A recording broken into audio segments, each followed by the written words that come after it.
जिसके अंदर इन्होंने मेरे 9 करोड़ रुपया एस्टिमेटेड ट्रांसफर किए। ट्रांसफर करने के बाद उन्होंने वापस मुझे हवालात में बंद कर दिया। कोई रिसीविंग नहीं दी, मुझे उसकी कोई रीजनिंग नहीं दी, कोई सबूत ही नहीं है इस चीज का कि इन्होंने अपने पास ट्रांसफर किया। 8 बज जाता है, 9 बज जाता है, 10 बज जाता है, 11 बज जाता है, मेरे से सोया नहीं जाता। एक ऑफिसर एक मुलजिम को छोड़ने आते हैं हवालात, मैं फटाफट उठ के उससे पूछता हूँ, मैंने कहा सर आपके इस NCCIA इदारे के अंदर जब कोई क्रिप्टो का कोई रोला चलता है, कोई USDT का कोई रोला चलता है, तो उस पे क्या होता है, क्या उसको ट्रांसफर कर लिया जाता है? कहता मैंने कभी ऐसा सुना तो नहीं है। कहता क्यों, क्या हुआ है? मैंने उसको बताया, मैंने कहा IO ने मेरे 9 करोड़ रुपया USDT ट्रांसफर कर लिया अपने पास। कहता अच्छा, तो उसने आपको कोई रिसीविंग दी है? मैंने कहा नहीं। कहता ऐसा होता तो नहीं है वैसे, लेकिन अगर आप कहते हो तो मैं किसी से पूछ लूं। मैंने कहा जी पूछ ले, मैं बड़ा टेंशन में हूँ। उस पूरी रात मैं नहीं सोया। अगले दिन सुबह के कोई 10-11 बजे के करीब एक बंदा आता है, मुझे लेके जाता है ऊपर ऑफिस में, मुझे इतनी जोर का वो थप्पड़ लगाता है, मेरे ख्याल से मेरे पूरे 3 महीने के अंदर सबसे ज्यादा जोर का थप्पड़ वो वाला थप्पड़ था जिसकी मैं अभी बात कर रहा हूँ। क्योंकि वो मुझे बता के नहीं लगाया जाता, वो मेरे पीछे से लगाया जाता है, मेरे सर पे इतना बड़ा उस बंदे का हाथ होता है,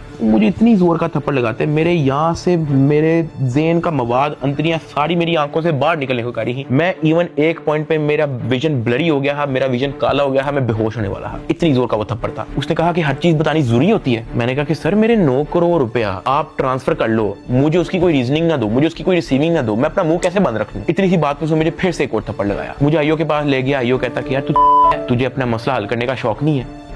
एडिशनल साहब बहुत नाराज है। मैंने कहा सर आपने 9 करोड़ रुपया मेरा ले लिया है, अभी मैं बात कर ही रहा था तो उसने इशारा किया कि इसको बंद कर दो। अब मुझे बंद कर दिया वापस हवालात में। कुछ टाइम के बाद जब मुझे फिर से इन्वेस्टिगेशन के लिए लेके गए तो ये जो मेरी 9 करोड़ रुपया जो इन्होंने ट्रांसफर किया है 3,26,000 USDT, ये बात पूरे डिपार्टमेंट के अंदर फैल चुकी थी। हर प्राइवेट मुलाजिम को पता था, हर ऑफिसर को पता था, हर IO को पता था, डिपार्टमेंट में हर एक बंदे को पता लग गया था कि ये इतनी बड़ी अमाउंट जो है वो शुएब रियाज IO के अकाउंट में ट्रांसफर हुई है। IO ने सोचा इसने बात आउट कर दिया है, सबको पता लग गया है। इन्होंने फटाफट क्या किया, उसकी रिकवरी डाल के कोर्ट में पेश कर दिया कि ये देखो हमने ये पैसे बरामद किए हैं इससे, जबकि उन्होंने बरामद की इंटेंशन से वो ट्रांसफर अपने पास नहीं किए थे। इनकी ये इंटेंशन थी कि पैसा हम अपने पास ट्रांसफर कर लेते हैं, फिर इसमें से कोई इसको 20-30% वापस देके इससे डील करेंगे, ये इनकी शुरू की इंटेंशन थी। लेकिन मैंने डिपार्टमेंट में बात आउट कर दी, मैंने मार खा ली इसके बदले। मैंने कहा मुझे मारो जितना मारना है। डिपार्टमेंट में बात आउट कर दी, ये लोग घबरा गए, इन्होंने फटाफट कोर्ट में रिकवरी डाल दी, जिसकी वजह से मजबूरन एडिशनल डायरेक्टर सरफराज चौधरी साहब को दर्जनों पॉडकास्ट मजीद देने पड़े कि 3,26,000 हमने इस बंदे से बरामद कर लिया है, जबकि वो बरामदी की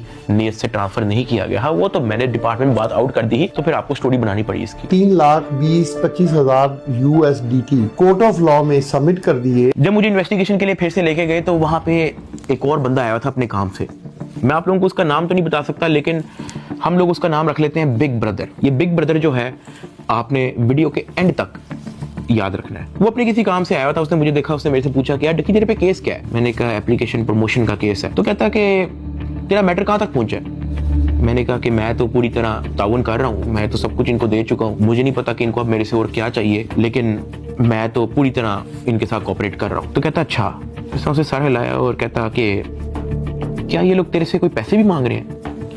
अब क्योंकि मैं उस बंदे को पहली बार मिला हूँ, मैं नहीं जानता कि वो कौन है, मैंने उसको कहा कि नहीं, मेरे से कोई पैसे नहीं मांग रहा।